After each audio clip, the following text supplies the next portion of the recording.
नमस्कार प्यारे साथियों। तो कैसे हैं आप सब। आई होप कि सब एकदम बढ़िया होंगे और बहुत ही बढ़िया तरीके से अपनी तैयारी कर रहे होंगे। तो चलिए भाई शुरू करते हैं अपनी प्यारी सी क्लास। और ये एक्टिव पैसिव की क्लास नंबर 2 रहने वाली है। इस क्लास के अंदर हम लोग कंप्लीट जितने भी क्वेश्चन हमारे रह गए हैं, यानी मैं आपको लगभग पूरे 50 क्वेश्चन कराने वाला था एक्टिव पैसिव के। तो उसमें से मैंने आपको 20 क्वेश्चंस तो करा दिए हैं। बस 30 क्वेश्चन बचे हैं जो हम आज की क्लास में करेंगे। तो देखो भाई, 30 क्वेश्चन को करने के लिए अगर आपने 20 क्वेश्चन वाली क्लास पहले देख रखी होगी तो आपको उसके ज़रिए अच्छी तरीके से मेथड समझ में आ गया होगा कि मैंने क्या तरीका लगाया है और मैंने क्या आपको चीज़ें बताई हैं। वीडियो के शुरू में ही मैंने आपको बता दिया था कि बस 2 स्टेप लगाना, उन 2 स्टेप के अंदर आपके पास आंसर आपका चल के आएगा। ठीक है भाई, तो शुरू करते हैं आज के 30 क्वेश्चन और ये चैप्टर भी हमारा फिनिश हो जाएगा। बस आप इतनी प्रैक्टिस कर लीजिए मेरे भाई चीज़ों को। और बाकी तो आप जानते ही हैं एक्टिव पैसिव के जितने क्वेश्चंस हैं आप उतने प्रैक्टिस कीजिए। रूल्स वगैरह मैंने सारे के सारे एक ही क्लास में सिखा रखे हैं, डायरेक्ट इनडायरेक्ट और एक्टिव पैसिव के, तो वहाँ से आप उनको देख लीजिएगा। तो सबसे पहला क्वेश्चन आज का आप लोगों के सामने है। अगर आप ध्यान से इसको देख पा रहे होंगे तो मेरे प्यारे साथी, क्वेश्चन के अंदर अब मैंने क्या सिखाया है। एक्टिव पैसिव के क्वेश्चन को पढ़ने तक की आपको ज़रूरत नहीं है। आपसे मैंने कहा था स्टेप 1 पर ही आपके 80% क्वेश्चन खत्म हो जाएंगे। स्टेप 2 पर आने के लिए आपको केवल 20% क्वेश्चन में ही ज़रूरत पड़ेगी। अब जैसे ये क्वेश्चन देखो, इस क्वेश्चन में क्या दे रखा है, हैव मेड। तो मेरे प्यारे साथी, मुझे देखते ही पता चल गया कि मेरा जो वर्ब वाला पार्ट है उसके अंदर प्रेजेंट परफेक्ट टेंस दे रखा है, यानी मेरी जो एक्टिव वॉइस है वो प्रेजेंट परफेक्ट टेंस में है। तो पैसिव भी प्रेजेंट परफेक्ट में होना चाहिए। यहाँ पास्ट लगा रखा है, नहीं बनेगा। यहाँ आर लगा रखा है, नहीं बनेगा। यहाँ हैव लगा रखा है, यहाँ हैव लगा रखा है। अब देखो, मैंने जैसा कि कहा था कि 20% क्वेश्चन ऐसे भी आएंगे जिनके अंदर आपको जो है सेकंड वाली स्टेप पे जाना पड़ेगा। अब ये क्वेश्चन वैसा ही है। इसमें 2 ऑप्शन आपको ऐसे दे रखे हैं जिनके अंदर जो वर्ब वाला पार्ट है वो सेम है। यहाँ पर भी हैव बीन मेड दे रखा है, यहाँ पर भी हैव बीन मेड दे रखा है। तो मैंने आपसे क्या बताई थी सेकंड स्टेप, मैंने कहा था कि सब्जेक्ट ऑब्जेक्ट बन जाता है और ऑब्जेक्ट सब्जेक्ट बन जाता है। इसका मतलब बस इतना है कि जो सब्जेक्ट आपका यहाँ दे रखा होगा वो आपके आंसर का सब्जेक्ट नहीं होना चाहिए। अब आप देखो, द प्रिजनर, तो भैया प्रिजनर तो यहाँ पर भी सब्जेक्ट दे रखा है, तो बस ये ऑप्शन भी हो गया खत्म। यानी हमारे क्वेश्चन का जो राइट आंसर बचेगा वो क्या हो जाएगा, डी वाला ऑप्शन। समझ में आ गई बात। तो बस केवल 2 स्टेप आप लोगों के लिए मोर देन सफिशिएंट हैं। यही 2 स्टेप लगाइएगा, आपके क्वेश्चन का आंसर आ जाएगा। ठीक है जी। चलिए भाई, सेकंड क्वेश्चन की बात करते हैं। ये भी क्वेश्चन वैसा ही है, आपको सिर्फ वर्ब वाला पार्ट देखना है, बात खत्म। अब आप देखो, ये क्वेश्चन के अंदर भी अगर आप देखोगे तो आपको हैज़ के साथ में थर्ड फॉर्म दे रखी है, यानी फिर से प्रेजेंट परफेक्ट टेंस है। और प्रेजेंट परफेक्ट टेंस जब आपका एक्टिव में दे रखा है तो पैसिव में भी वही होना चाहिए। बट आप यहाँ पे देखो वॉज दे रखा है तो आंसर नहीं बनेगा, क्योंकि वॉज के साथ तो पास्ट का टेंस हो जाएगा। यहाँ पर इज लगा रखा है तो परफेक्ट नहीं बन पाएगा, तो ये भी खत्म हो गया। अब आप फिर से अगर एक चीज देखोगे तो वही वाला पॉइंट, हैज बीन मॉब्ड, तो ये और ये दोनों के अंदर जो वर्ब वाला पार्ट है वो सेम दे रखा है। तो स्टेप नंबर 2 पे हमें जाना पड़ेगा, यानी हमें ये देखना होगा कि जो सब्जेक्ट हमारा यहाँ है वही सब्जेक्ट हमारे आंसर का नहीं होना चाहिए। बट आप देखो, डी वाले पार्ट में जो आपका सब्जेक्ट दे रखा है वो यही दे रखा है, तो ये ऑप्शन भी आंसर नहीं होगा, आंसर बनेगा बी वाला ऑप्शन। तो मैंने सेकंड वाले स्टेप को कैसे पहचानना सिखाया, मैंने कहा कि जो सब्जेक्ट होता है वो ऑब्जेक्ट बन जाएगा और जो ऑब्जेक्ट होगा वो सब्जेक्ट बन जाएगा। इसको समझने का बस सिंपल सा तरीका इतना है कि जो आपका यहां सब्जेक्ट का काम कर रहा होगा वो आपके आंसर का सब्जेक्ट नहीं हो सकता। बस इतनी सी बात ध्यान रखेंगे। आ जाइए क्वेश्चन नंबर 3 की बात करते हैं। ये रहा क्वेश्चन नंबर 3, इसका आंसर करो भाई, ध्यान से पढ़ना। देखो, क्वेश्चन में सिर्फ वर्ब वाला पार्ट एनालिसिस करो, केवल वर्ब वाला। स्टेप 1 वर्ब वाले पार्ट से आंसर निकालने की कोशिश करो। अगर नहीं निकल पा रहा है, 2 ऑप्शन बच जा रहे हैं या 3 ऑप्शन बच जा रहे हैं, तो स्टेप 2 पे जाओ और उन 2 में से पक्का आपको आंसर मिल जाएगा 2 स्टेप्स में, उससे ऊपर आपको जाने की जरूरत नहीं है। अब इस क्वेश्चन में अगर आप देखोगे तो एब्डिकेटेड यानी सेकंड फॉर्म ऑफ वर्ब हमें नजर आ रही है, यानी पास्ट का इंडेफिनिट टेंस है, तो आंसर के पैसिव वॉइस में भी पास्ट का इंडेफिनिट होना चाहिए। यहां पर वॉज दे रखा है, यहां वॉज दे रखा है, यहां नहीं दे रखा, और मेरे प्यारे साथी यहां पर भी नहीं दे रखा। तो ये दो ऑप्शन खत्म हो गए। अब आप फिर से देखोगे तो इसके अंदर भी हमें क्या करना पड़ रहा है, देखो वर्ब वाला पार्ट ना दोनों के अंदर सेम है। तो मैंने कहा तुरंत स्टेप 2 पे आ जाना कूद के, और स्टेप 2 का मतलब होता है कि भाई जो सब्जेक्ट आपके आंसर का होगा वो क्वेश्चन के अंदर सब्जेक्ट नहीं होना चाहिए। अब आप देखो द जैपनीज एम्परर आपके क्वेश्चन में क्या है, सब्जेक्ट है, तो ये आपके आंसर का सब्जेक्ट नहीं होना चाहिए। अब आप ए वाले ऑप्शन में देखो तो यही सब्जेक्ट दे रखा है, तो भैया ये तो आंसर नहीं बनेगा, आंसर बनेगा सी वाला ऑप्शन। ठीक है, जो ये बी वाला बचा हुआ है ये वाला आंसर बनेगा आपका। तो क्या जो पॉइंट मैं आपको समझाने की कोशिश कर रहा हूं क्या आप वो समझ पा रहे हैं? आ जाओ भाई, अगर समझ गए हैं तो इसका आंसर करो जल्दी से। ये रहा क्वेश्चन नंबर डी, इसका आंसर करो। इसमें भी सिर्फ वर्ब वाला पार्ट हैज गिवन दे रखा है, मतलब प्रेजेंट परफेक्ट है, तो आंसर में भी प्रेजेंट परफेक्ट होना चाहिए। अब आंसर में अगर प्रेजेंट परफेक्ट होना चाहिए तो भैया यहां तो हैड दे रखा है, पास्ट हो गया, आंसर नहीं बनेगा। यहां पर हैज बीन गिवन दे रखा है, और अगर आप नोटिस करोगे तो इस वाले ऑप्शन के अंदर हैज बीन गिवन दे रखा है, पर यहां पे पैसिव स्ट्रक्चर नहीं है, हमें पैसिव चाहिए, तो ये वाला ऑप्शन खत्म हो गया। अब फिर से आपके पास देखो फिर से सेम दो ही ऑप्शन बच रहे हैं, क्योंकि यहां पे भी हैज बीन गिवन है और यहां पे भी हैज बीन गिवन है, तो आपके पास दो ऑप्शन फिर से बच गए। तो मैंने कहा स्टेप नंबर 2 लगाओ तुरंत। तो आप देखो आपके इस क्वेश्चन के अंदर जो सब्जेक्ट दे रखा है वो बिल गेट दे रखा है, तो बिल गेट आपके क्वेश्चन का सब्जेक्ट नहीं होगा, यानी जो आंसर आपका बनेगा उसके अंदर बिल गेट्स सब्जेक्ट नहीं होना चाहिए। तो आप तुरंत जरा मुझे देख के बताओ भैया यहां पर तो आपका Bill Gates he subject they रखा है और हमारे क्वेश्चन का सब्जेक्ट भी बिल गेट्स है, तो ये वाला ऑप्शन आंसर नहीं हो सकता, डी वाला ऑप्शन हमारे क्वेश्चन का क्या होगा, राइट आंसर होगा। आ जाइए नेक्स्ट क्वेश्चन नंबर पे चलते हैं भाई। ये रहा क्वेश्चन नंबर 5, इसका आंसर करो। ये भी क्वेश्चन बढ़िया है, इसका आंसर करेंगे। देखो इस क्वेश्चन में अगर आप देखोगे तो आप वर्ब वाला पार्ट देखते ही आपको पता चल जाएगा, टेक, टुक, टेकन, यानी कि सेकंड फॉर्म ऑफ वर्ब, और सेकंड फॉर्म ऑफ वर्ब का मतलब होता है पास्ट का इंडेफिनिट। तो आंसर के अंदर पास्ट का इंडेफिनिट ही होगा, बट यहां पे आप देखो टुक लगा दिया, तो भाई पैसिव के अंदर तो हमें बी प्लस थर्ड फॉर्म चाहिए होती है ना, तो वॉज के साथ थर्ड फॉर्म होनी चाहिए। यहां पर इज दे रखा है, आंसर नहीं बनेगा। यहां वॉज के बाद थर्ड फॉर्म नहीं लगा रखी है, इसीलिए ये भी आंसर नहीं बनेगा।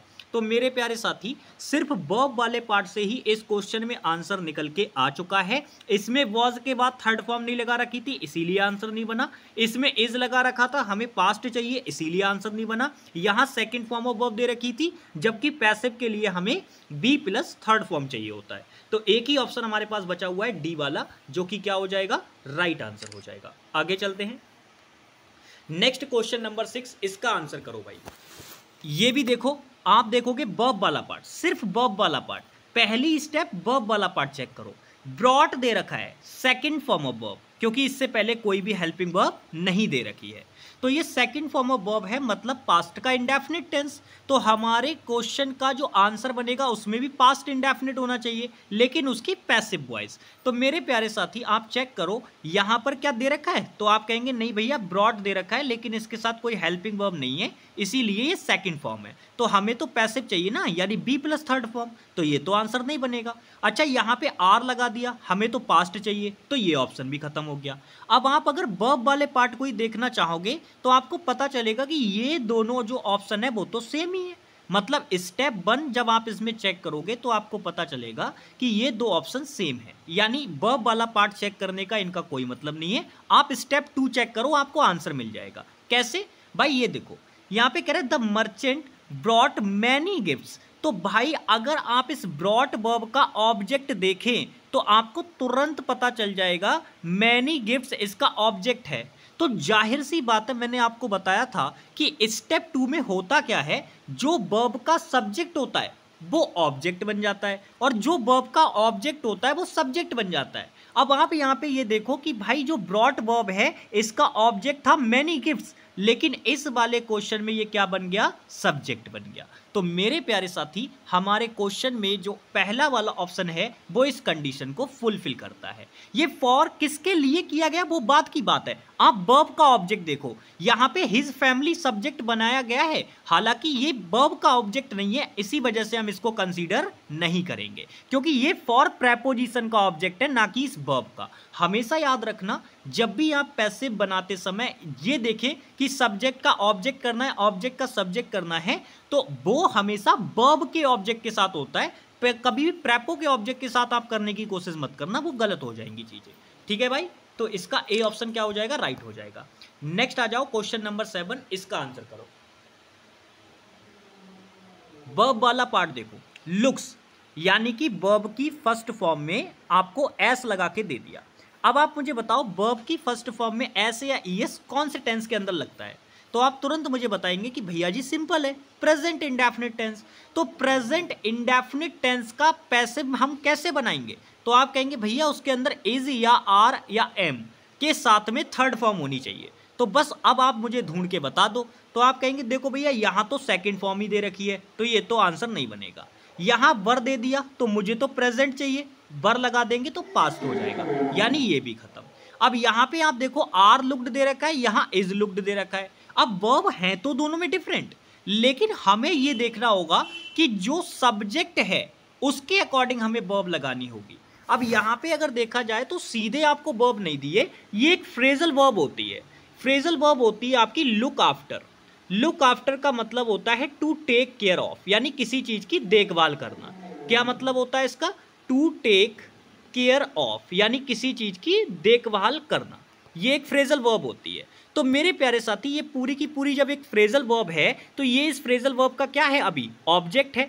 तो ये हमारे आंसर का क्या बनेगा? सब्जेक्ट बनेगा। तो जब ये हमारे आंसर का सब्जेक्ट बनेगा तो आप यहां पे देखो द प्लांट्स हमारा जो सब्जेक्ट दे रखा है वो सी वाले ऑप्शन के अंदर दे रखा है, और बाकी डी वाले ऑप्शन के अंदर अगर आप देखोगे तो गार्डनर सब्जेक्ट दे रखा है। तो भैया गार्डनर तो यहां पर भी सब्जेक्ट था। तो मैंने क्या कहा था?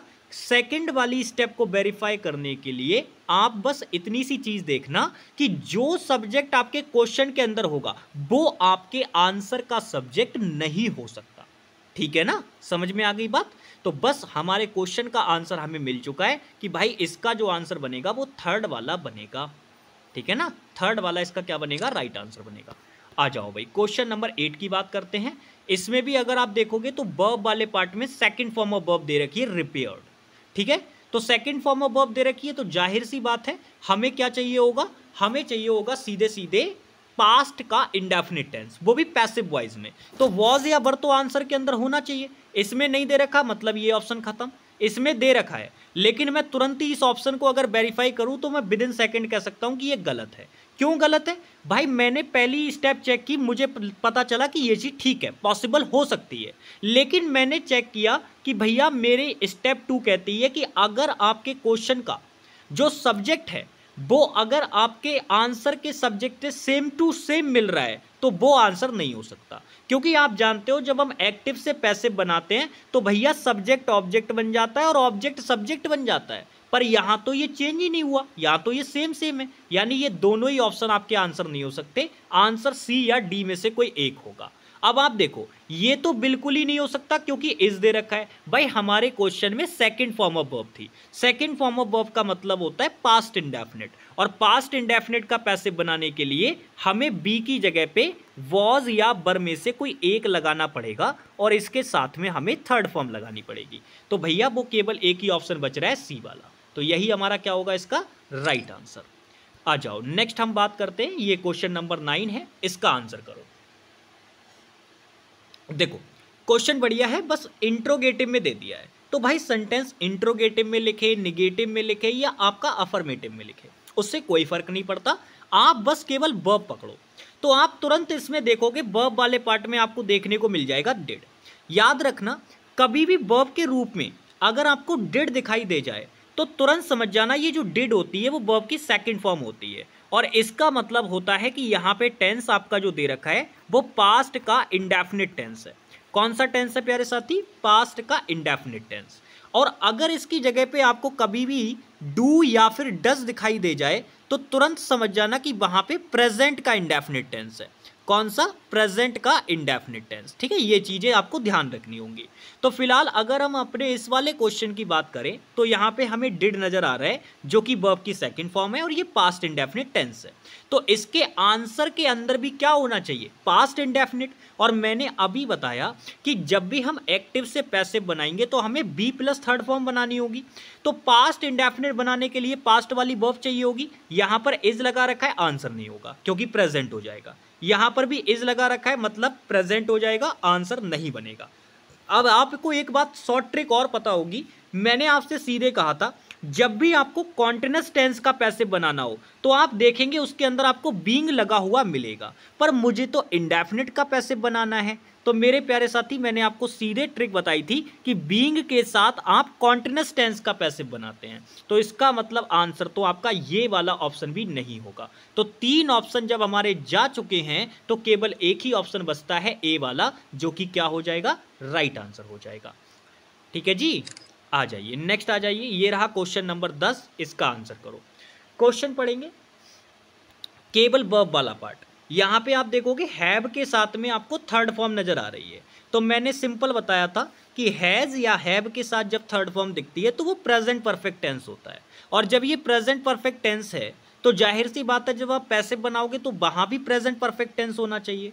अब प्रेजेंट परफेक्ट टेंस होना चाहिए तो वो कैसे देखेंगे, आ जाओ। सबसे पहली बात, हैव वर्ब है तो आंसर में भी हेल्पिंग वर्ब हैज या हैव ही होनी चाहिए। यहां पर आर दे रखा है, आंसर नहीं बनेगा। यहां बिल दे रखा है, आंसर नहीं बनेगा। अब देखो हैव हेल्पिंग वर्ब यहां दे रखी है, यहां दे रखी है, लेकिन आप जानते हो ना हमें परफेक्ट बनाना है। अगर हमें प्रेजेंट का परफेक्ट बनाना है तो इसके बाद में बीन प्लस वर्ब की थर्ड फॉर्म, क्योंकि मैंने आपसे कहा था कि जब भी कॉन्टिन्यूअस का आपको जो वो कॉन्टिन्यूअस का पैसिव वॉइस बनाना होता है तो आप उसके लिए एक ट्रिक बना के रखते हैं कि भाई उसके अंदर बीइंग आपको देखने को मिलेगा। लेकिन जब आप परफेक्ट के जो परफेक्ट आपका होता है, इसका जब आप पैसिव वॉइस बनाएंगे तो इसकी सीधी ट्रिक होती है कि उसके अंदर आपको बीन देखने को मिलेगा। क्या देखने को मिलेगा, बीन। अब आप मुझे बताओ, मुझे परफेक्ट का पैसिव बनाना है तो मेरे प्यारे साथी हैव के साथ मुझे बीइंग चाहिए था, बीन चाहिए था, लेकिन यहां पर तो बीइंग लगा रखा है। और मैंने बताया था बीइंग कॉन्टिन्यूअस का पैसिव बनाता है, पर मुझे किसका चाहिए था, परफेक्ट का। तो इसीलिए ये सी वाला ऑप्शन भी गलत हो चुका है। और जब 3 ऑप्शन गलत हो गए तो हमारे पास जो बच गया वही हमारा क्या हो जाएगा, आंसर हो जाएगा। ठीक है जी, आ जाओ। ये रहा क्वेश्चन नंबर 11, इसका आंसर करो भाई, करो इसका आंसर। देखो सिर्फ वर्ब वाले पार्ट को देखना है, सिर्फ वर्ब वाले पार्ट को, और किसी को नहीं, सिर्फ वर्ब वाले पार्ट को। करेक्टेड यानी सेकंड फॉर्म ऑफ वर्ब, और सेकंड फॉर्म ऑफ वर्ब का मतलब होता है पास्ट का इंडेफिनिट। तो आंसर के अंदर भी पास्ट इंडेफिनिट होना चाहिए। चलो भाई ढूंढते हैं। देखो यहां पर हैव लगा रखा है, बात प्रेजेंट की कर दी इसके अंदर, लेकिन हम तो बात पास्ट की कर रहे थे, तो भैया उसकी पैसिव वॉइस भी तो पास्ट में होगी। इसका मतलब ये आंसर नहीं बनेगा। पैसिव वॉइस पास्ट में होनी चाहिए, मतलब ये भी आंसर नहीं बनेगा। दूसरी चीज, मुझे पास्ट के इंडेफिनिट की पैसिव वॉइस चाहिए, पर यहां पर तो बीइंग लगा रखा है, और मैंने बताया था बीइंग जो होती है वो कॉन्टिन्यूअस टेंस की पैसिव वॉइस होती है। तो ये भी आंसर नहीं बनेगा। यानी 3 ऑप्शन जा चुके हैं, एक ही ऑप्शन बच रहा है, तो वही हमारा राइट आंसर हो जाएगा। नेक्स्ट आ जाइए। ये रहा क्वेश्चन नंबर 12, इसका आंसर बताएंगे। सिर्फ स्टेप 1 फॉलो करनी है, मोस्ट ऑफ द क्वेश्चन के आंसर आपको उसी से मिल जाएंगे। वर्ब वाला पार्ट देखो क्या दे रखा है भाई, वर डिस्टर्बिंग, यानी वर्ब जो दे रखी है वो आईएनजी वाली फॉर्म में है। आप याद रखना, जब भी आपको मेन वर्ब आईएनजी वाली फॉर्म में दिखे तो याद रखना उसके अंदर कहीं ना कहीं कॉन्टिन्यूअस टेंस आपको देखने को मिलेगा। ठीक है ना, कॉन्टिन्यूअस टेंस जरूर देखने को मिलेगा। तो यहां पे कॉन्टिन्यूअस किसका कॉन्टिन्यूअस है भाई, वॉज या बर में से कोई एक भी दिख जाए तो याद रखना वहां पास्ट टेंस जरूर होता है। अब वॉज और बर पास्ट को दिखा रहा है, आईएनजी में जो मेन वर्ब है वो कॉन्टिन्यूअस को दिखा रही है, तो कौन सा टेंस बन गया, पास्ट का कॉन्टिन्यूअस टेंस। और पास्ट का कॉन्टिन्यूअस टेंस है और हमें इसका क्या चाहिए, पैसिव वॉइस। मैंने अभी आपको सिंपल सी ट्रिक बताई थी कि कभी भी हमें कॉन्टिन्यूअस का पैसिव चाहिए होगा तो बस हमें आंसर के अंदर क्या ढूंढना होता है, बीइंग। भाई ढूंढो, क्या यहां पर बीइंग है, नहीं है, आंसर नहीं बनेगा। क्या यहां पर बीइंग है, जी बी दे रखा है, बीइंग नहीं है, इसका मतलब ये भी आंसर नहीं बनेगा। क्या यहां बीइंग दे रखा है, नहीं दे रखा, मतलब ये भी आंसर नहीं बनेगा। भाई 3 ऑप्शन चले गए, एक ही ऑप्शन बचा, यही हमारा क्या हो जाएगा, राइट आंसर हो जाएगा। अब आप कहेंगे भैया जी आपने कैसे विद इन सेकंड आंसर लगाया? भाई बस मैंने इतना देख लिया था कि यहाँ पे कॉन्टिन्यूअस टेंस है, और कॉन्टिन्यूअस टेंस का जब हम पैसिव बनाते हैं तो उसके अंदर एक हिंट होती है कि बीइंग जरूर दे रखा होगा। तो भाई बीइंग तो मुझे केवल इसी के अंदर दिख रहा था और किसी के अंदर था ही नहीं, तो यही हमारा क्या हो जाएगा? आंसर हो जाएगा। ये शॉर्ट ट्रिक्स होते हैं, आप चाहें तो सीधे सीधे नियम भी इनके लगा सकते हैं। आ जाओ क्वेश्चन नंबर 13, इसका आंसर करो। सिंपल, वर्ब वाले पार्ट को देखो, कॉट, ये कैच की सेकंड फॉर्म और थर्ड फॉर्म दोनों होती है। अब यहां पर इसके साथ कोई हेल्पिंग वर्ब नहीं है, मतलब ये सेकंड फॉर्म है। सेकंड फॉर्म का मतलब पास्ट इंडेफिनिट। तो भैया जब इसका पैसिव वॉइस बनाओगे तो उसके अंदर भी पास्ट इंडेफिनिट होना चाहिए। अब आप नोटिस करो यहां पर इज दे रखा है, भैया इज के साथ तो प्रेजेंट बनता है, इज के साथ तो प्रेजेंट बनता है, हैज के साथ भी प्रेजेंट बनता है, और ऐसे ही अगर हम ध्यान से देखें तो 3 ऑप्शन तो इसके चले गए, डी वाला बच गया, यही हमारा राइट आंसर होगा। क्या कहा था मैंने? Past indefinite second form of verb, और उसका पैसिव बनाने के लिए बी प्लस थर्ड फॉर्म जब आप बनाओगे तो वो या तो वॉज या वर में से कोई बी की जगह पे आ जाएगी, और उसके बाद तुरंत आप थर्ड फॉर्म लगा दोगे, यानी डी वाला ऑप्शन। आ जाओ, ये रहा क्वेश्चन नंबर 14, इसका करो आंसर। देखो इसमें अगर आप देखोगे ऑपरेटेड आपकी वर्ब दे रखी है, ऑपरेटेड अपॉन का मतलब होता है ऑपरेशन करना। अब अगर हम बात करें तो यहाँ पे ऑपरेटेड वर्ब दे रखी है, यानी ये फिर से अगर आप देखोगे तो सेकंड फॉर्म ऑफ वर्ब है, और मैंने आपसे कहा था कि भाई second form of verb past indefinite होता है, तो आंसर के अंदर भी पास्ट इंडेफिनिट होना चाहिए। वही ढूंढो, आप ढूंढोगे तो आपको पता चलेगा। यहां पर इज दे रखा है, भाई प्रेजेंट हो गया, यहां पर भी इज दे रखा है, प्रेजेंट हो गया, यहां पर हैज दे रखा है, भाई प्रेजेंट हो गया। अगर पास्ट होता तो क्या होता? हैड होता। हमें पास्ट चाहिए, प्रेजेंट नहीं चाहिए, तो वो केवल किस में दे रखा है? एक ही ऑप्शन के अंदर दे रखा है, ये देखो। तो यही हमारा क्या हो जाएगा? राइट आंसर हो जाएगा। ठीक है जी, नियमों के हिसाब से वेरीफाई भी कर लेना, आपका मन है। मैंने आपको सिर्फ एक्टिव पैसिव लगाने के, विद इन सेकेंड लगाने के लिए केवल स्टेप 1 और स्टेप 2 बताई हैं। अगर आप इनको ध्यान रख लेते हैं तो विद इन सेकेंड क्वेश्चन को उड़ा देंगे आप। आ जाइए, चलते हैं क्वेश्चन नंबर 15 पे, करो इसका आंसर। ये रहा क्वेश्चन नंबर 15, इसका आंसर करो। देखो इसके अंदर भी अगर आप देखोगे थ्रू, देखो 3 वर्ब होती हैं, एक तो आपकी होती है थ्रो, एक होती है थ्रू, और एक होती है थ्रॉन। यानी कि ये जो आपको दे रखी है वो थ्रू दे रखी है। तो मेरे प्यारे साथी ये सेकंड फॉर्म ऑफ वर्ब होती है। कौन सी? Second form of verb. और second form of verb past के इंडेफिनिट टेंस को दिखाता है। किस टेंस को दिखाता है second form of verb? Past के इंडेफिनिट टेंस को। तो आंसर के अंदर भी पास्ट इंडेफिनिट होना चाहिए, बस आप वही ढूंढो। तो आप नोटिस करोगे यहाँ पे पास्ट इंडेफिनिट दे रखा है और यहाँ पर भी पास्ट इंडेफिनिट दे रखा है। ठीक है, 2 चीजें दे रखी, 2 जगह दे रखा है। यहाँ पर नहीं दे रखा, ये ऑप्शन हटा दो, यहाँ पर नहीं दे रखा, ये ऑप्शन हटा दो।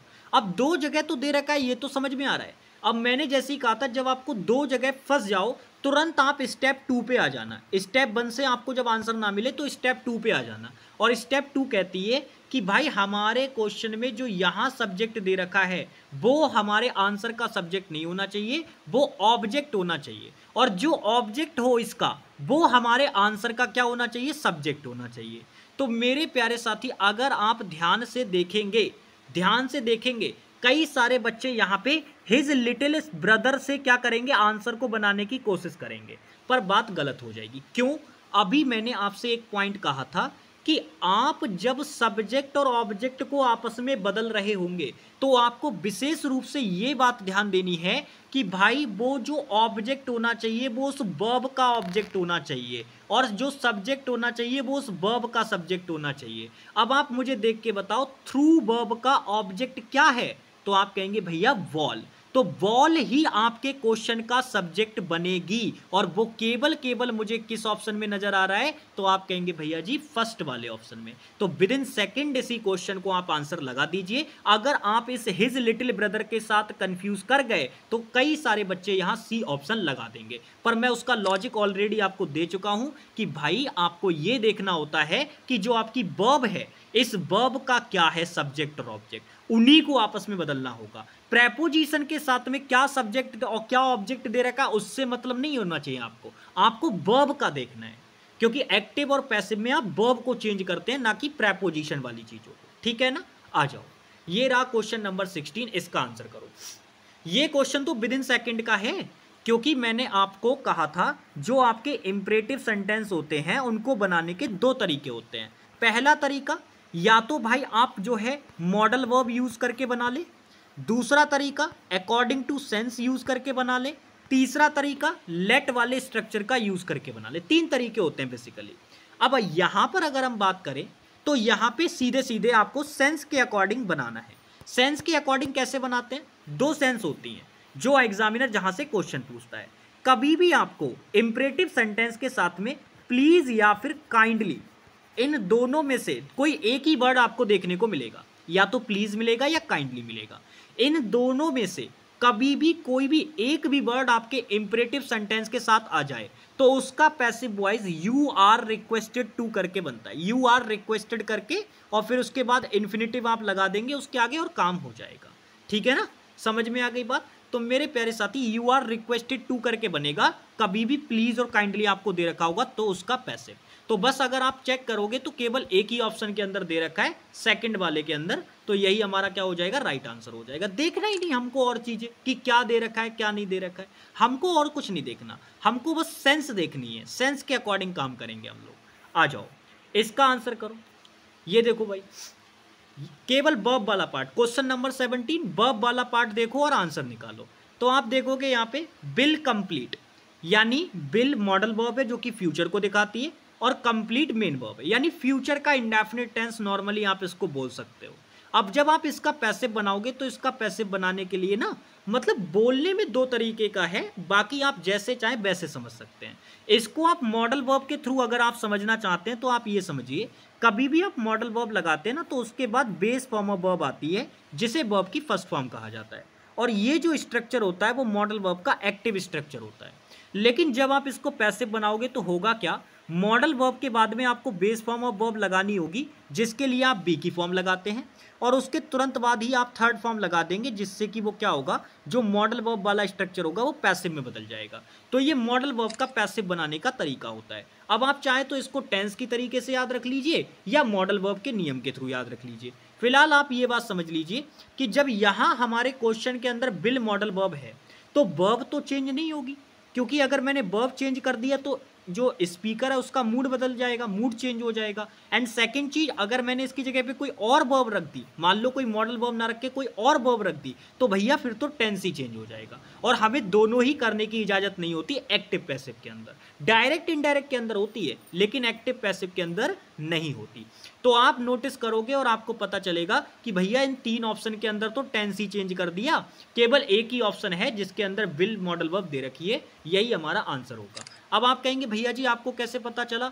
भाई बिल मॉडल वर्ब थी तो आंसर के अंदर भी मॉडल वर्ब ही होनी चाहिए। यहां पर तो वॉज लगा रखा है, यहां इज लगा रखा है और यहां हैड लगा रखा है, ऐसे पता चला। ठीक है जी, आ जाओ नेक्स्ट क्वेश्चन नंबर 18, इसका आंसर करो। इसमें अगर आप ध्यान से देखोगे तो आपको पता चलेगा वर्ब वाला पार्ट के अंदर क्या दे रखा है, आर गोइंग। और मैंने कहा था जैसे ही आपको मेन वर्ब आईएनजी वाली फॉर्म में दिख जाए तुरंत समझ जाना कि वहां कॉन्टिन्यूअस टेंस है। और कॉन्टिन्यूअस टेंस का पैसिव बनाने के लिए मैंने आपसे क्या कहा था कि भाई उसके अंदर आपको बीइंग जरूर देखने को मिलेगा। अब बस आप बीइंग ढूंढो आंसर के अंदर, आपको आंसर विद इन सेकंड मिल जाएगा। क्या ढूंढना है आपको? आपको आपके आंसर के अंदर बीइंग ढूंढना है प्यारे साथी, बीइंग।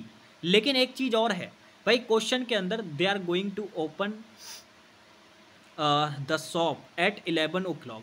भाई इस क्वेश्चन के अंदर ना थोड़ा सा एक लोचा भी है। इस क्वेश्चन के अंदर ऑप्शंस को ठीक से नहीं रखा गया है।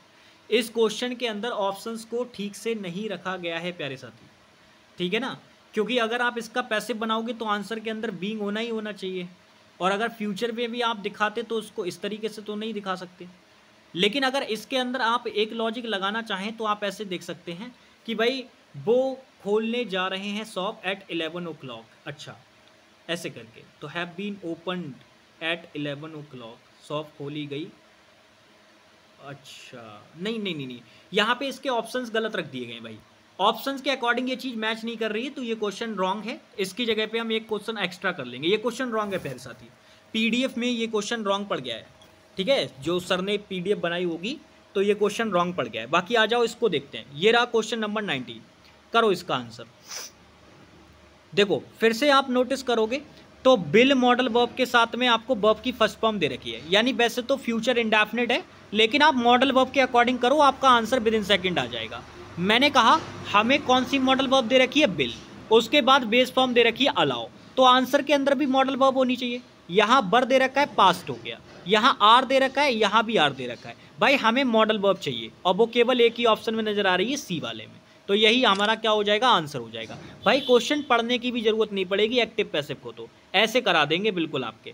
आ जाओ इसका आंसर करो, ये क्वेश्चन नंबर 20 है, इसका आंसर करो।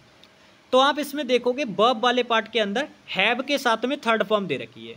हैव के साथ में थर्ड फॉर्म का मतलब है कि प्रेजेंट का परफेक्ट टेंस है, तो इसका पैसिव बनाने के लिए भी आपको क्या चाहिए, तो आप कहेंगे भैया प्रेजेंट का परफेक्ट ही चाहिए। अब आप नोटिस करो प्रेजेंट का परफेक्ट कहाँ कहाँ दे रखा है, तो आप कहेंगे देखो भैया यहाँ पे बीइंग लगा दिया, और आपने कहा था जब बीइंग लगता है तो वो कॉन्टिन्यूस का पैसिव होता है, पर हमें तो कॉन्टिन्यूस का चाहिए ही नहीं, इसका मतलब ये ऑप्शन खत्म।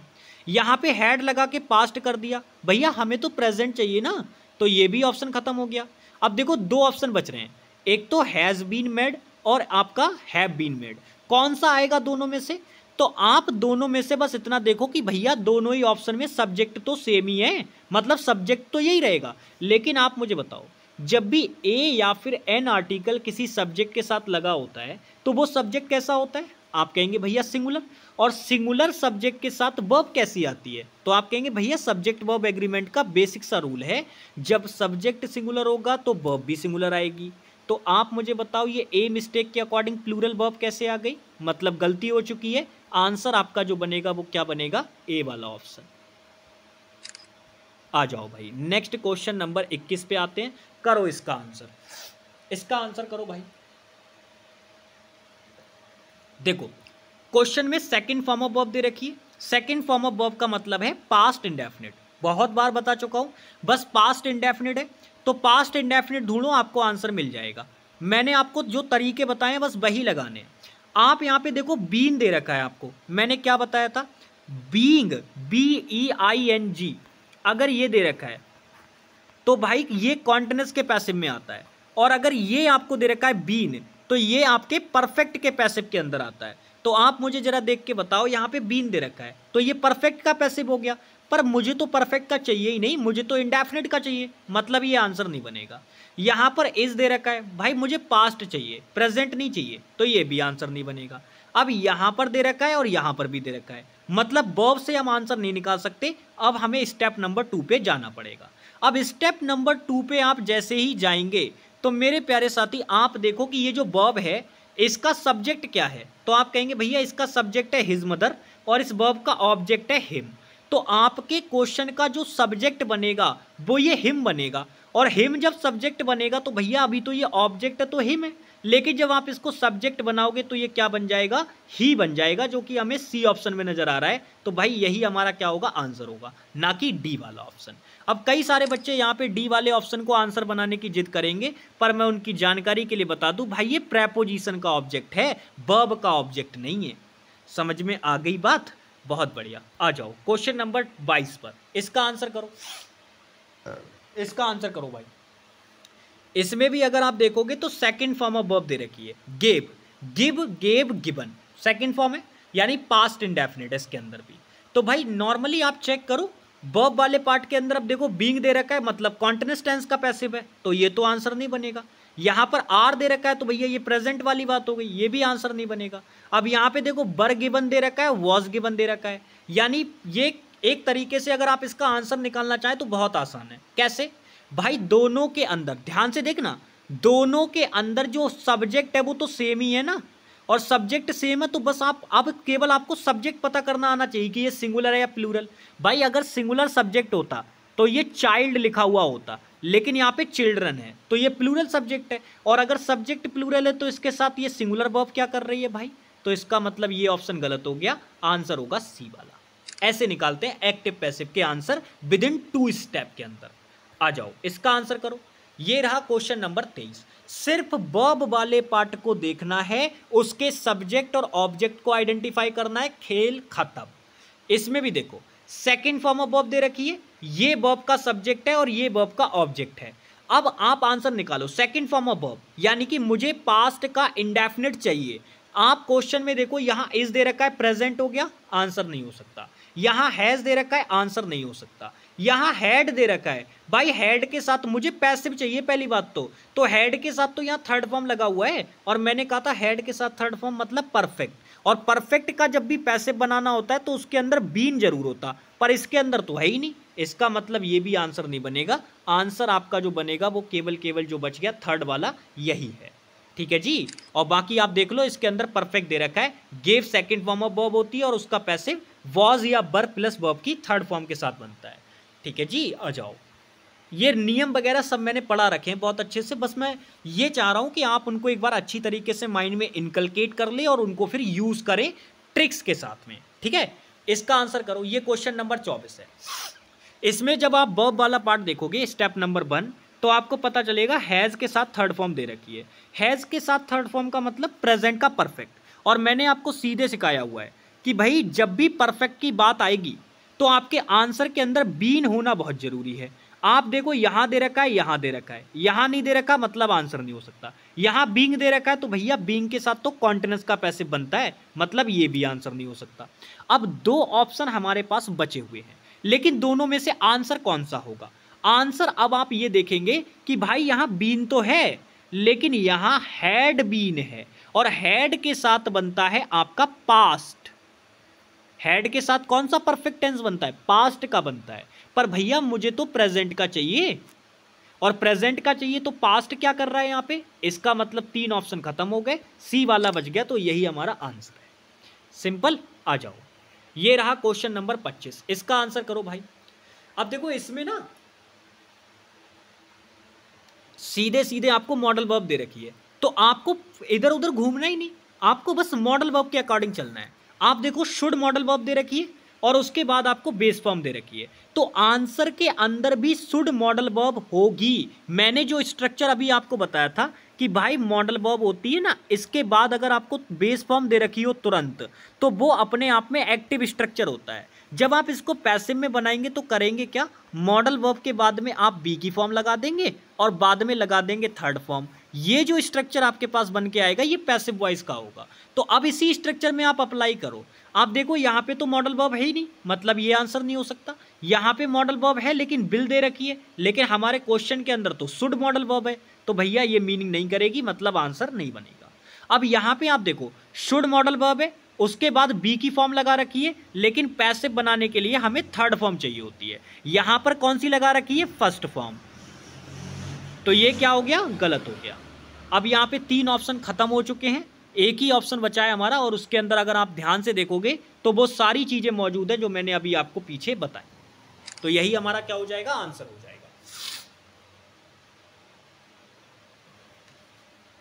ठीक है जी। आ जाओ, इसका आंसर करो। ये भी बढ़िया क्वेश्चन है, इसका आंसर करो। क्वेश्चन कितना भी खतरनाक तरीके से क्यों ना पूछा गया हो, बिल्कुल भी परेशान नहीं होना। सिर्फ 2 स्टेप, वर्ब वाला पार्ट एनालिसिस करो, उससे आंसर निकालो। नहीं निकल रहा है, 1-2 ऑप्शन बच रहे हैं, तो ऑप्शन जो मैंने सेकंड वाला स्टेप बताया उसको लगाओ। सब्जेक्ट ऑब्जेक्ट चेंज करो, आंसर आ जाएगा। अब इसमें देखो एम्यूज्ड वर्ब है, उसका ऑब्जेक्ट है यू और सब्जेक्ट है व्हाट, जिसके बारे में वो जानना चाह रहा है। तो मेरे प्यारे साथी, एम्यूज्ड मुझे पता चल गया सेकंड फॉर्म ऑफ वर्ब है। सेकंड फॉर्म ऑफ वर्ब का मतलब है पास्ट का इंडेफिनिट, तो आंसर के अंदर भी तो पास्ट होना चाहिए। अब आप यहाँ पे देखो, इतना चेक भी नहीं करना था भाई। आर प्रेजेंट को दिखाता है, मुझे पास्ट चाहिए, आंसर नहीं हो सकता। यहाँ पर भी आर है, यहाँ हैव है, भाई तीनों के तीनों, आर हो गया, हैव हो गया, हैज हो गया, इज, आर, एम, ये भैया सब प्रेजेंट को दिखाने वाली वर्ब है। हमें पास्ट चाहिए था और वो केवल एक ही ऑप्शन के अंदर दे रखा था, इसके अंदर। तो यही हमारा क्या हो जाएगा? राइट आंसर हो जाएगा। नेक्स्ट आ जाओ, क्वेश्चन नंबर 27। ये इसमें 3 ही ऑप्शन है भाई इधर बाजू। चलो कोई बात नहीं, चेक कर लेते हैं, करो आंसर इसको। तो इसमें अगर आप देखोगे तो वर्ब वाला पार्ट इनगल्फ दे रखा है। इनगल्फ का मतलब होता है निगल जाना, बिल्कुल पूरी तरीके से अपने अधीन कर लेना, अपने एक तरीके से गिरफ्त में ले लेना, उसको कहते हैं। तो सेकंड फॉर्म ऑफ वर्ब है, मतलब पास्ट का इंडेफिनिट ही आपको यहाँ पे चाहिए। पर आप ना इसके अंदर बस ये देख लो कि इनगल्फ जो वर्ड दे रखा है, ध्यान से मेरी बात समझेंगे। यहाँ पे आप देखो इनगल्फ वर्ब है, तो इसका ये आपका ऑब्जेक्ट दे रखा है, तो ये सब्जेक्ट बनेगा। और ये जो आपका ये दे रखा है, ये क्या बनेगा? इसका ये बनेगा इसका एक तरीके से ऑब्जेक्ट, ठीक है ना, ये क्या बनेगा, ऑब्जेक्ट बनेगा। तो आप देखो यहाँ पे वॉज इनगल्फ्ड दे रखा है, यहाँ पे भी वॉज इनगल्फ्ड दे रखा है, ठीक है भाई। अच्छा, यहाँ पे कह रहा है एंड मेकिंग रेस्क्यू, ठीक है, एंड मेड। तो भाई देखो यहाँ पे ना अगर हम ध्यान से देखें तो यहाँ पे मेड दे रखा है, तो मेड दे रखा है तो इसको भी तो चेंज करना पड़ेगा भाई, दो दो जगह पे चेंज होगा, दो दो जगह पे चेंज होगा।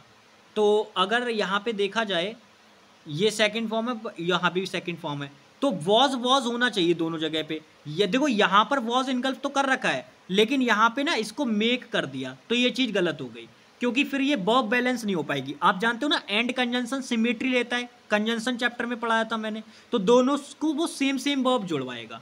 तो यहाँ पे थर्ड फॉर्म होती तब तो काम चल जाता, पर यहाँ पे थर्ड फॉर्म नहीं है। अब सेम इसमें भी देखो यहाँ पे इनगल्फ दे रखा है, लेकिन यहाँ एंड के बाद क्या लगा रखा है, मेकिंग, तो भैया ये भी काम नहीं चलेगा। यानी ये दोनों ऑप्शन तो खत्म हो गए और सी वाला वैसे खत्म हो गया, जो डी ऑप्शन बचेगा वही आपका आंसर है। और बिल्कुल मैं जो कह रहा हूँ वही वाली बात सही है, यहाँ पे डी वाला ऑप्शन ही राइट होगा। देखो वॉज इनगल्फ ये हो गया और मेड वर्ब को बर मेड कर दिया, तो यही तो था, क्योंकि दोनों ही सेकंड फॉर्म ऑफ वर्ब थी। सेकंड फॉर्म ऑफ वर्ब का पैसिव बनाने के लिए वॉज या बर में से कोई एक और उसके बाद में थर्ड फॉर्म जो आपकी मेन वर्ब होती है उसकी चाहिए होती है। तो दोनों ही जगह पे यहाँ पे ये चीज़ ठीक दे रखी है और इसीलिए मैंने बिना देखे ही बोल दिया था कि डी वाला ऑप्शन ही राइट होगा। आ जाओ, ये रहा क्वेश्चन नंबर 28, इसका आंसर करो। देखो यहाँ पर भी वही वाली बात, आप केवल बस इतना देखो कि आपको जो है एक तरीके से सीधे सीधे वर्ब वाले पार्ट में क्या दे रखा है। अब आप यहाँ पे देखोगे आस्क यानी सेकंड फॉर्म ऑफ वर्ब, जब ये सेकंड फॉर्म ऑफ वर्ब आपको दे रखी है तो जाहिर सी बात है जब आप इसको पैसिव में बनाओगे तो वॉज तो आंसर में होगा ही होगा, वॉज के साथ बनेगा। अब देखो इस आस्क वर्ब का जो ऑब्जेक्ट है वो मी दे रखा है और सब्जेक्ट है वो ही दे रखा है, तो ये भी आपस में चेंज हो जाएंगे। आई आपके क्वेश्चन का सब्जेक्ट होना चाहिए, इस क्वेश्चन के अंदर नहीं है मतलब आंसर नहीं हो सकता। अब यहाँ पे अगर आप देखोगे वॉज के साथ में क्या होना चाहिए, थर्ड फॉर्म, यहाँ दे रखी है, यहाँ दे रखी है, यहाँ दे रखी है, तीनों में दे रखी है, ठीक है भाई। लेकिन इसमें ना एक चीज़ और भी है, अगर आप ध्यान से देखोगे तो इन्फिनेटिव दे रखा है, तो भाई यहाँ पर भी तो इन्फिनेटिव होना चाहिए। लेकिन आप यहाँ पे देखो यहाँ मॉडल वर्ब लगा दी, that I should finish the work in time, नहीं होगा। यहाँ पर भी यही दे रखा है तो ये भी नहीं होगा भाई। अब यहाँ पे देखो यहाँ पे इन्फिनेटिव दे रखा है, तो इन्फिनेटिव के साथ में ही चीज़ें चलेंगी, वो बात ठीक है। तो इसी वजह से जो राइट आंसर बनेगा वो क्या बनेगा, सी बनेगा। डी वाला इसलिए नहीं बन सकता क्योंकि इन्फिनेटिव टू प्लस वर्ब की फर्स्ट फॉर्म होता है, इसके अलावा यहाँ पे और कोई भी वर्ब की फॉर्म नहीं आ सकती, तो इसी वजह से ये ऑप्शन कट गया, यानी सी वाला ऑप्शन राइट है इसका। नेक्स्ट आ जाओ क्वेश्चन नंबर 29, इसका आंसर करो भाई। देखो इसमें अगर आप नोटिस करोगे तो मेरे प्यारे साथी यहाँ पे क्विनाइन टेस्ट बिटर, कोई डिश कोई बात यहाँ पे है जो कह रहा है कि स्वाद में कैसी होती, कड़वी होती है भाई वो चीज़।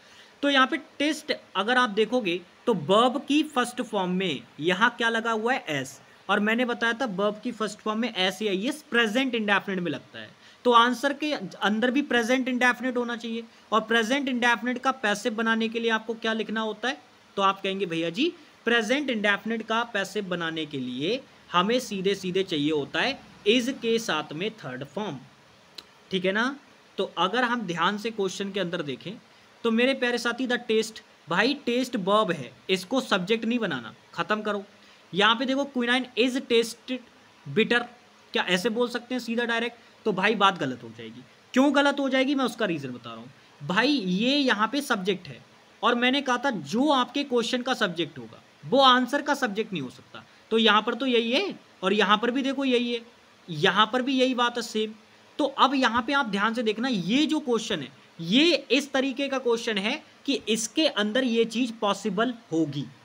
मैंने क्या कहा था, मैंने कहा था कि मोस्ट ऑफ द केसेस में आप ये देखेंगे कि जो आपका क्वेश्चन का सब्जेक्ट होता है वो आपके आंसर का सब्जेक्ट नहीं हो सकता। ऐसा इसलिए होता है क्योंकि वो सब्जेक्ट क्या होता है, जब आप उसका पैसिव बनाते हो तो वो सब्जेक्ट ऑब्जेक्ट बन जाता है और जो इधर ऑब्जेक्ट होता है वो क्या बन जाता है, सब्जेक्ट बन जाता है। मतलब ये चीज़ें आपस में चेंज हो जाती हैं। पर कुछ एक दो क्वेश्चन इस टाइप के भी होते हैं जिनके अंदर ऐसा देखने को नहीं मिलेगा। अब इस वाले क्वेश्चन के अंदर इस वाले क्वेश्चन के अंदर ऐसा नहीं है। इस वाले क्वेश्चन में बस आपको इतना देखना है कि भाई क्विनाइन सब्जेक्ट बना रखा है, ये चीज़ गलत नहीं है। आपको देखना है कि यहाँ पे इसको आगे किस तरीके से रिप्रेजेंट किया गया है। अब आगे आप देखोगे तो इसमें यही चीज़ एकदम परफेक्ट तरीके से बताई गई है, बाकी यहाँ पे ये चीज़ें पूरी तरीके से डिफाइन नहीं की गई हैं अच्छी तरीके से। यहाँ पे ये डिफाइन करने का तरीका इनको गलत है। यहाँ पे उसने केवल इन्फॉर्म किया कि क्विनाइन जो है वो स्वाद में कड़वी होती है। कब कड़वी होती है? जब उसको टेस्ट किया जाता है। तो आगे उसने वर्ब वाला पार्ट ना अलग ही लिख दिया है, तो इसी वजह से यही वाला ऑप्शन इसका राइट होगा। बाकी किसी के अंदर स्ट्रक्चर को ठीक से फॉलो नहीं किया गया है। आ जाओ भाई, ये रहा का क्वेश्चन नंबर 30, यानी सेकंड लास्ट क्वेश्चन। इसके बाद एक क्वेश्चन और करेंगे, फिर ये चैप्टर खत्म हो जाएगा। क्वेश्चन में अगर आप देखोगे तो होल्ड, भाई देखो होता क्या है, होल्ड होती है आपकी क्या? First form. हेल्ड होती है आपकी सेकंड फॉर्म और थर्ड फॉर्म। तो अगर ये फर्स्ट फॉर्म है मतलब प्रेजेंट का इंडेफिनिट टेंस है, और प्रेजेंट का इंडेफिनिट टेंस का मतलब होता है कि आपको ना इसका पैसिव बनाओगे तो उसके अंदर भी प्रेजेंट का इंडेफिनिट ही होना चाहिए। पर आप यहाँ पे देखो, यहाँ वॉज लगा दिया, तो वॉज लगा दिया, पास्ट हो गया, मतलब आंसर नहीं बनेगा। भाई अगर मैंने बीइंग लगाया तो आप अच्छी तरीके से जानते हो वो कॉन्टिन्यूअस का पैसिव होता है, पर मुझे तो इंडेफिनिट का चाहिए, मतलब ये भी आंसर नहीं बनेगा। अब यहाँ पे आप नोटिस कीजिए, यहाँ पर भी इज हेल्ड दे रखा है और यहाँ पर भी इज हेल्ड दे रखा है। अब ऐसे केस में मैंने क्या कहा था कि तुरंत कूद के आ जाना स्टेप 2 पर, और स्टेप 2 ये कहती है कि भाई जो आपके क्वेश्चन का सब्जेक्ट होगा वो आपके आंसर का सब्जेक्ट नहीं होना चाहिए 99% केस में। 1% ऐसा जो क्वेश्चन नंबर 29 था ऐसा भी हो सकता है। तो अब आप यहाँ पे अगर देखोगे होल्ड अ स्पेशल प्लेस, तो मेरे प्यारे साथी अ स्पेशल प्लेस आपका सब्जेक्ट होना चाहिए। तो अ स्पेशल प्लेस, ठीक है, तो यहाँ पे परफेक्टली स्ट्रक्चर जो बनाया गया है, यहाँ पे car owners is held by them. अच्छा,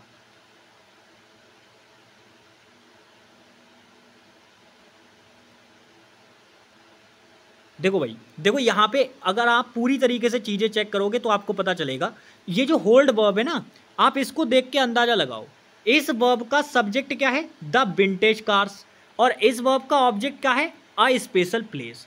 तो सब्जेक्ट तो यहाँ पे सेम ही है दोनों के अंदर, लेकिन एक चीज़ गलत कर रखी है इन्होंने, वो है क्या? ऑब्जेक्ट। भाई द विंटेज कार्स आपका ऑब्जेक्ट होना चाहिए, और वो आप अगर नोटिस करोगे तो वो आपको किस में दिखाई दे रहा है? केवल सी वाले ऑप्शन में। इसके अंदर वो दिखाई नहीं दे रहा, इसी वजह से ये वाला ऑप्शन आंसर नहीं बनेगा।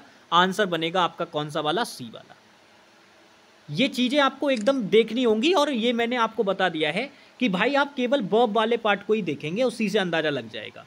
अब इस वाले क्वेश्चन में भी देखो, टुक आपको सेकंड फॉर्म वर्ब दे रखी है, सेकंड फॉर्म ऑफ वर्ब मतलब पास्ट का इंडेफिनिट। अगर ये पास्ट का इंडेफिनिट है तो जाहिर सी बात है आंसर में भी पास्ट इंडेफिनिट होना चाहिए। यहाँ प्रेजेंट लगा रखा है, इज लगा रखा है, यहाँ हेड के साथ बीन लगा रखा है, तो भैया ये तो परफेक्ट हो गया। मुझे तो पास्ट का इंडेफिनिट चाहिए, तो ये भी खत्म हो गया। अब दो ऑप्शन बचे, यहाँ वॉज टेकन है, यहाँ पे भी वॉज टेकन है। लेकिन आप बस इतना देखो कि भाई आपको अपने पास से सब्जेक्ट ऑब्जेक्ट नहीं लगाने होते, आपको वर्ब देखनी है।